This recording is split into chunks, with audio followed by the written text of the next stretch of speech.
we learn how to use the in-memory vector database Chroma to build a vector index and use it to perform semantic search.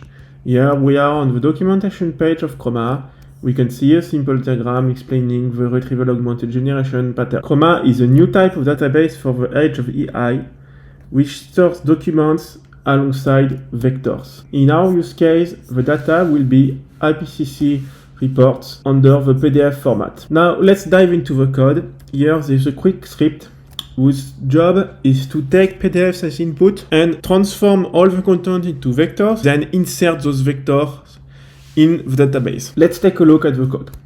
The first job, and perhaps one of the most difficult, is to parse the data, because we need to read all our documents. To parse them, here we are going to use some long channel. Here we are loading the PDF, we get some text, and then we split. We split because recall that there is a maximum size for the window of the LLM. So we cannot fit the entire document, we need to split it.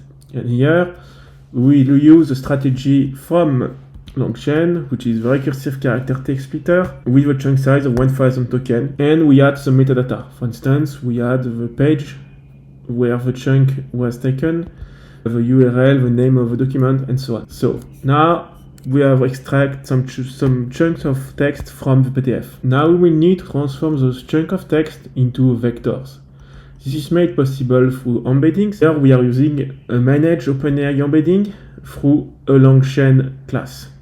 So you will need to have an OpenAPI key set in your environment variable for this class to work. Our last job will be to insert those vectors into a vector database. Here we will rely on LongChain class. So vector store is a LongChain class, and here we are using a Chroma instance.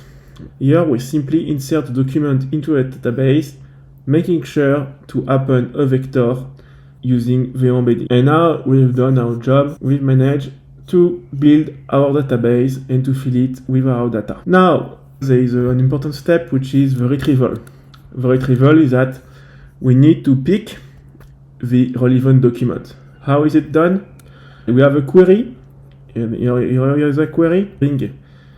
Now we will need to convert this query to a vector. This is done through an embedding. We will once again create an instance of our vector store. We will do a similarity search.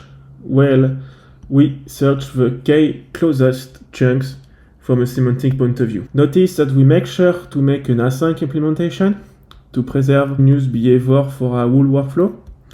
And we make sure also that the similarity score and all the kinds of metadata are sent back. And last but not least, the filters. You might want to do a semantic search on only a subset of the data. Good news is that it's already managed for you in many vector databases. So here we just need to pass the filters and you get the 5 closest among the subset.